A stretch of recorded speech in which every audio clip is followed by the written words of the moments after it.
नमस्कार दोस्तों, बहुत-बहुत स्वागत है हमारे यूट्यूब चैनल पे। आशा करता हूँ सब अच्छे होंगे। 11:55 है और स्टॉक में ट्रेड करना है।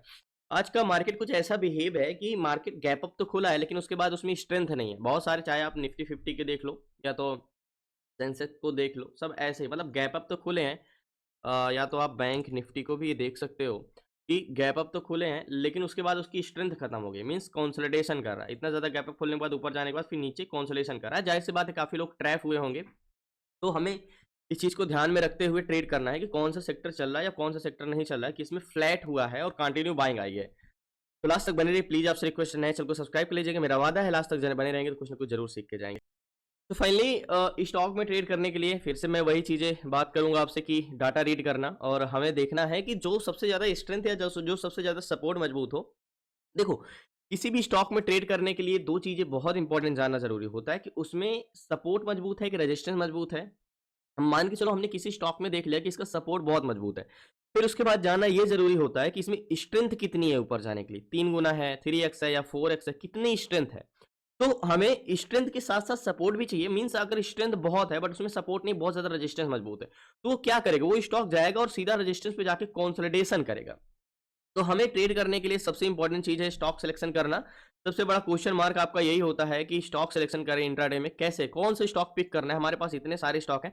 एक्चुअली में ये बहुत सारे गैप अप स्टॉक ज़रूर हैं, लेकिन ये सारे स्टॉक हैं कैसे, देखो सेम टू सेम आपको क्या दिख रहा है, गैप अप खुल के कंसोलिडेशन कर रहे हैं, मतलब कोई खास मूवमेंट नहीं आ रहा है। अधिकतर स्टॉक वैसे ही हैं। तो हमें ट्रेड करने के लिए मीन्स देखो, चार्ट पैटर्न्स एक अलग होता है और डाटा पैटर्न्स कैसे, तो डाटा जो हमारा होता है ऑप्शन चेन का, वो एक अलग होता है। हमारे बहुत सारे स्टॉक में आईआरबी है।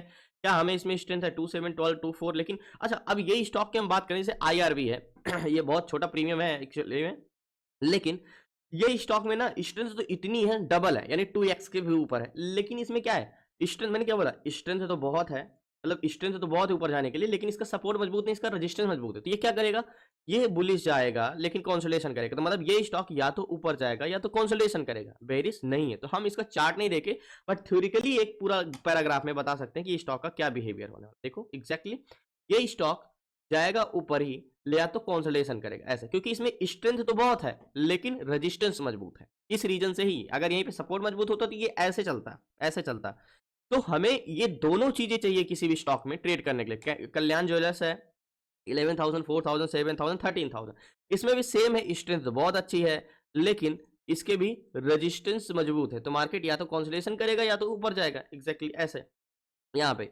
तो हमें ये सब चीज़ें देखने के लिए, जैसे मैंने बोला कि हमें ये सब समझने के लिए मैंने आपको, हमें स्टॉक सिलेक्शन करना है। देखो, हमारा एक वे होता है जो चलने के लिए, वो एज अ प्राइस एक्शन हम यूज करते हैं। अब हमारी जो डायरेक्शन होती है वो हम डाटा के लिए यूज करते हैं, डायरेक्शन पहचानने के लिए। पहले मुझे ये पता करना है कि इस स्टॉक किस साइड जाएगा, यानी स्ट्रेंथ क्या है, डायरेक्शन क्या है। उसके बाद हम horizontal zone, neckline, higher low, lower high, double bottom, double top, Heikin Ashi and gain calculator, ये सारी चीजें यूज करते हैं। तो लास्ट तक बने रहिए प्लीज, आपसे रिक्वेस्ट है। देखो, स्टॉक में ट्रेड करने के लिए मेरा वादा है आपसे कि आप चीजें अच्छे से सीख जाते हो तो 10 में से आपके 8 ट्रेड प्रॉफिट में जाएंगे ही जाएंगे, अगर आप चीजों को, डाटा और प्राइस एक्शन दोनों को साथ में मिला के ट्रेड करते हो। अब जैसे मैंने आपको एग्जैक्टली सीट्स दिया है, जैसे मैं आपको बताता हूँ कि हमें ट्रेड करने के लिए मेन चीज जो होता है, हमें ऑप्शन सीट्स में चलते हैं हम। यहाँ पे हमें ये जानना है कि हमें सबसे ज़्यादा किस स्टॉक में स्ट्रेंथ है।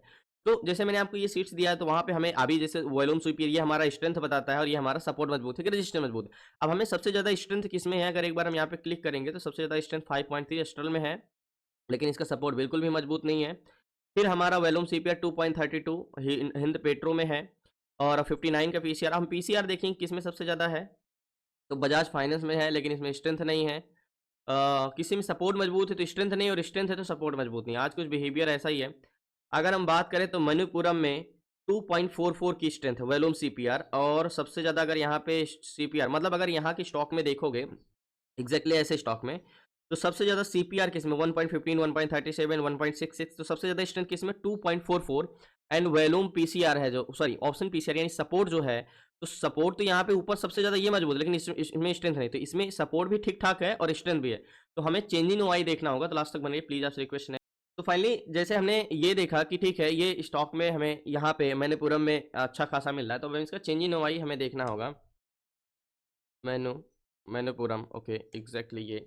इसका पीसीआर का क्या बिहेवियर है, नहीं इस पे हम ट्रेड नहीं कर सकते। वॉल्यूम सीपीआर तो ठीक है बढ़ रहा है, लेकिन इसका पीसीआर तो नहीं बढ़ रहा है।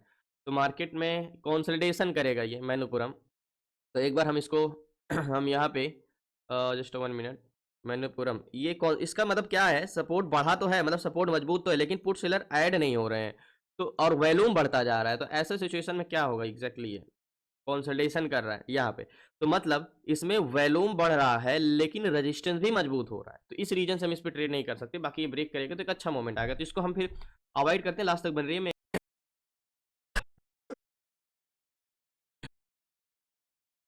तो फाइनली मिथुन फाइनेंस जो है ये है, मार्केट ऊपर जाने के बाद ये नीचे आया है। अगर आप यहाँ पे देखोगे तो ये स्टॉक जो है 2172 से 2245 तक गया, और उसके बाद ये स्टॉक ऊपर जाने के बाद ये नीचे आ गया और यहाँ पे कंसोलिडेशन कर रहा है। अब यहाँ पे अगर आप चेंज इन ओवाई पे देखोगे ना, तो ये स्टॉक का ब्लू लाइन यानी ये पीसीआर है और ये सीपीआर है। ध्यान समझिएगा, इसका जो पीसीआर है वो कंटिन्यू इंक्रीज हो रहा है, मतलब ऊपर जाने के बाद मार्केट नीचे कंसोलिडेशन जरूर कर रहा है, लेकिन इसका ब्लू लाइन आपको एकदम ऊपर जाते हुए दिख रहा है पीसीआर। मतलब पुट सेलर यहाँ पे कंटिन्यू सपोर्ट मजबूत कर रहे हैं। क्या यहाँ पे सपोर्ट मजबूत होता जा रहा है, तो मतलब यहाँ से ये स्टॉक ऊपर जा सकता है। अब हमारा मतलब देखो, हमारे मार्केट में दो लोग होते हैं, एक बायर होते हैं और एक सेलर होते हैं। तो यहाँ पे हमने ये देखा कि जो सेलर है यानी पीसीआर यहाँ पे कंटिन्यू बढ़ रहा है, मतलब पुट सेलर क्या करते हैं, मार्केट को सपोर्ट, यानी सपोर्ट यहाँ पे मजबूत होता जा रहा है। और दूसरी चीज सीपीआर यानी स्ट्रेंथ। तो यहाँ पे देखोगे मार्केट जरूर नीचे आया है यहाँ पे, लेकिन पुट बायर इंटरेस्टेड नहीं है, मतलब पीसीपीआर गिरा नहीं है, ये मार्केट के ऊपर ही है। तो हमें मार्केट के हिसाब से अगर आप देखोगे तो मिथुन फाइनेंस एक अच्छा स्टॉक लिख रहा है, दिख रहा है। तो मिथुन फाइनेंस में अगर हमें ट्रेड करना होगा तो वन डे टाइम फ्रेम में लगाना होगा, और वन डे टाइम फ्रेम में सबसे ज्यादा horizontal zone, exactly one day time frame में हॉरिजॉन्टल जोन हम ये वाला लेंगे। तो ये हमारा हॉरिजॉन्टल जोन हो गया ये। अब मैंने ये हॉरिजॉन्टल जोन क्यों लिया है, एग्जैक्टली ये, और ये हॉरिजॉन्टल जोन हमारा ऐसे होगा। ये हॉरिजॉन्टल जोन मैंने क्यों ड्रॉ किया, ये कैंडल्स में देखो, ये वाली कैंडल्स का बॉडी, ये कैंडल्स का बॉडी, ये कैंडल्स का बॉडी, ये कैंडल्स का बॉडी, काफी मल्टीपल कैंडल्स है। तो यहां से मार्केट क्या किया है, सपोर्ट तो ले रहा है। थोड़ा सा हम इसको ऊपर भी कर सकते हैं ऐसे, एग्जैक्टली ये। तो मार्केट यहाँ से सपोर्ट तो लिया है। अब हम बात कर लेते हैं, हॉरिजॉन्टल जोन तो हमें मिल गया, अब हम बात कर लेते हैं गैन कैलकुलेटर की। तो गैन कैलकुलेटर हमें मार्केट में, क्योंकि मार्केट में इसको मैंने इसीलिए चूज किया है मार्केट में कि कंटिन्यू वॉल्यूम भी हो रहा है और पीसीआर भी बढ़ रहा है, तो मतलब मार्केट रिवर्स करेगा। देखो आपको दिख रहा है। तो मिथुन फाइनेंस हमें गैन कैलकुलेटर में हमें हॉरिजॉन्टल जोन का प्राइस क्या है, हॉरिजॉन्टल जोन का प्राइस जो है हमारा 2212 रुपए है। क्या है, 2212 रुपए। तो इसमें हम 2212, एग्जैक्टली 2212 रुपए कैलकुलेट करेंगे, तो गैन के हिसाब से कहाँ पे बाएंगे, 2220 पे जाएगा, तो बाई कर सकते हैं। तो क्या ये 2220 तक गया है, तो देखो एक बार तो जाके वैसे भी यहाँ पे आया है, तो यहाँ से तो एक बार एंट्री हो चुकी है, लेकिन अगर दोबारा आप देखोगे तो 2212 पे बोल रहा है, तो 2220 पे जाएगा तो आप ट्रेड लेना, तो 2220 तक तो जा चुका है। तो 2220 तक ट्रेड लेना है, तो टारगेट हमारा क्या है 2231 का। तो मतलब गैन कैलकुलेटर के हिसाब से बाइंग जोन में आ गया है। तो मार्केट थोड़ा सा नीचे जरूर आएगा, लेकिन यहाँ से तो रिवर्स करेगा ही करेगा। बाकी हम अगर हम 2215, तो 15 पॉइंट का टारगेट तो मिल ही सकता है, 2231 का टारगेट ये वाला जोन का। तो लास्ट तक बने रहिए, मैं इस पर ट्रेड लेता हूँ। इसके पीछे का रीजन देखो, आप यहाँ पे दिख रहा है आपको, मार्केट आपको भले नीचे, एक बार मैं रिफ्रेश कर लेता हूँ जिससे आपको जस्ट 1 मिनट यहाँ पे देखने में आसान। देखो exactly कितना तेजी से पीसीआर बढ़ता जा रहा है, तो मतलब मिथुन फाइनेंस यहाँ से सपोर्ट करेगा, सपोर्ट लेगा। तो लास्ट तक बन रही है, मैं इस पे ट्रेड लेता हूँ। देखो अब लोग यहाँ पे काफी ना हेड एंड शोल्डर देखेंगे, यार ये तो हेड एंड शोल्डर बन रहा है, ये स्टॉक तो नीचे जाना चाहिए ब्रेक करके। मैं कहता हूँ 100% आप पैटर्न आपका फेल होता है जब आप डाटा के अगेंस्ट जाते हो। तो मेन पैटर्न नहीं होता, मेन डाटा होता है। तो ये स्टॉक नीचे नहीं, यहाँ से रिवर्सल करेगा, तो जहां तक मेरी उम्मीद है यहाँ से रिवर्सल करेगा, तो इसमें हम ट्रेड लेते हैं। और अगर 15-20 पॉइंट का मिलता है तो बहुत अच्छा। लास्ट तक मेरी, तो फाइनली मैंने मिथुन फाइनेंस में 150 क्वांटिटी ली है और 66,000 का फंड लगा है, और 2216 की बाइंग है, और टारगेट पॉइंट हमारा गैन कैलकुलेटर का पहला टारगेट 2231 का होगा। तो ज्यादा बड़ा टारगेट नहीं, 2231 का एग्जैक्टली ये वाला टारगेट पॉइंट हमारा होगा ये। अभी मार्केट थोड़ा सा नीचे जाएगा, यहां तक भी जा सकता है, लेकिन टारगेट पॉइंट मेरा ये होगा। मैंने क्या बोला, मुझे इतने सारे स्टॉक में मुझे यही स्टॉक मिला, तो टारगेट पॉइंट मेरा ये है। और मैं आपको इसलिए बता रहा हूँ कि देखो मार्केट यहाँ पे कंसोलिडेशन कर रहा है, लेकिन इसका लाइन देखो आप। तो लास्ट तक बने रहिए प्लीज, आपसे रिक्वेस्ट है।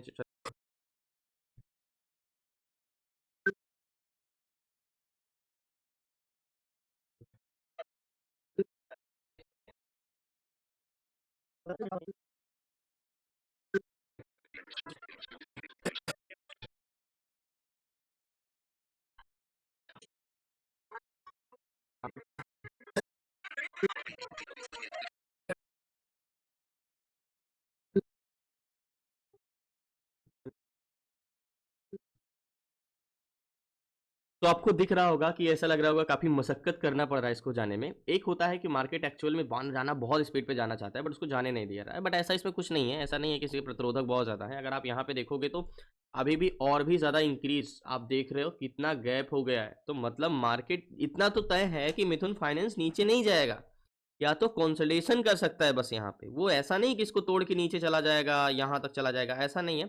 एक्चुअली में इतना ज़्यादा ये मूवमेंट दे दिया है ना, बहुत शार्प मूवमेंट दे दिया है, तो इसलिए उसमें थोड़ा-सा बायर ना थोड़ा-सा स्लोली बाइंग कर रहे हैं, क्योंकि मतलब इसकी स्ट्रेंथ खत्म हो गई है। मतलब अगर आपको मैं बोलूँ कि आपकी रोज़ की क्षमता 5 किलोमीटर चलने की है और आप सुबह-सुबह चल रही है, तो फिर आपकी उतनी स्ट्रेंथ रह नहीं जाएगी। तो सेम ऐसा ही है स्टॉक है। ये कंसोलिडेशन करके ऊपर ही जाना है इसको। यहाँ पे आपको दिख रहा है, ऐसे नहीं इसको मैंने चूज़ किया है इस स्टॉक को। एंड सीपीआर भी इतना डिसइंक्रीज़ नहीं हुआ है, ऐसा नहीं है कि बायर डिसइंक्रीज़ हुए हों, बिल्कुल नहीं। तो मैं इस पे श्योर हूँ कि स्टॉक नीचे जाएगा और बॉटम को टेस्ट कर हो सकता है यहाँ तक भी टेस्ट करने आ जाए। तो हमें तो अभी तो कॉस्ट टू कॉस्ट ही कहीं न कहीं चल रहे हैं और अभी 22 तक गया भी था ये, यहाँ तक गया था। हमारा टारगेट पॉइंट 31 का है। तो वेट कर।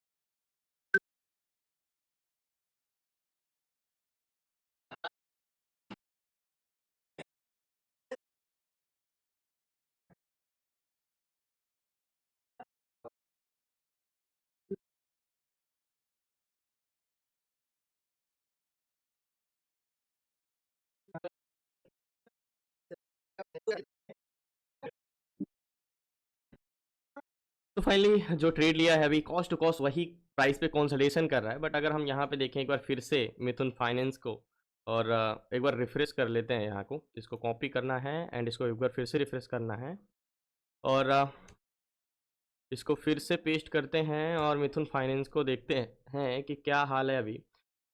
तो अभी कुछ खास पीसीआर नहीं गिरा, जिस हिसाब से बढ़ रहा है उस हिसाब से पीसीआर बहुत है। और सीपीआर की बात करें तो देखो सीपीआर ना घट रहा है ना बढ़ रहा है, मीन्स साइडवे है।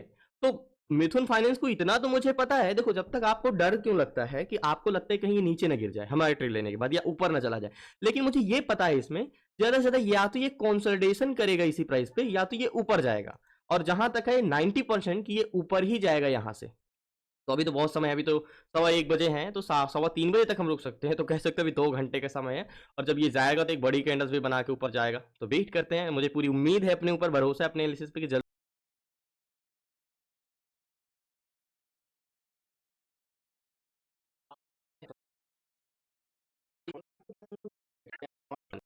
तो फाइनली मैंने बोला था ना कि थोड़ा इंतजार का फल मीठा होता है और मैंने बोला था कि जब जाएगा तो एक कैंडल्स में भी जाने की इसकी क्षमता रखता है। और कंसोलिडेशन और बड़ी मशक्कत के बाद 27.30 और बस थोड़ी दूरी है, कह सकते हो थोड़ा देर और इंतजार करना बाकी है और 3 पॉइंट बचा है बस। और जल्द ही मार्केट टारगेट देगा।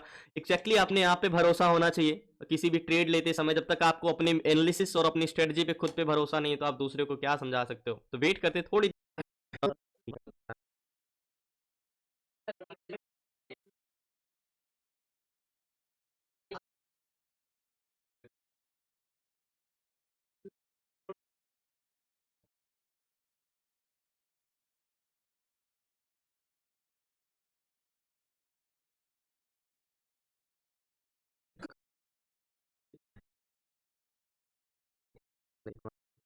तो फाइनली जो मैंने ट्रेड लिया था और टारगेट के पास से होके आया है, तो डायरेक्टली मतलब जाके एक बड़ी कैंडल्स बना के नीचे आया, तो हम एग्जिट नहीं कर पाए। बट मैं आपको ये बता दूं कि ये अभी भी पॉजिटिव ही है, तो उतना दिक्कत होने वाली है नहीं। मतलब अभी भी ये इसका पीसीआर बढ़ा ही है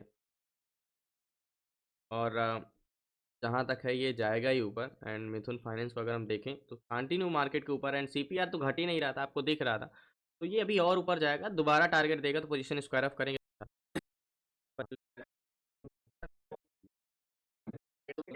तो फाइनली कहते हैं ना सब्र का फल मीठा होता है, और फाइनली टारगेट हिट किया और 2232 रुपये पहुंच गया, 33 रुपये पहुंच गया। फाइनली मैं पोजीशन स्क्वायर ऑफ करता हूँ, लास्ट तक बने। सो फाइनली पोजीशन मैंने स्क्वायर ऑफ कर दिया 1232 के आसपास, और अभी 1233.60 चल रहा है। देखो एक चीज़ आपको मैंने बताया है कई बार कि आपको जब तक डायरेक्शन और स्ट्रेंथ नहीं आता समझ में, आप चीज़ों को नहीं समझ सकते हो। स्ट्रेंथ अब ये मार्केट कंसोलिडेशन कर रहा था, तो मैंने आपको एक चीज़ ज़रूर बोला था कि या तो ये साइडवे रहेगा या तो ये मूवमेंट आएगा, मतलब बुलिश जाएगा।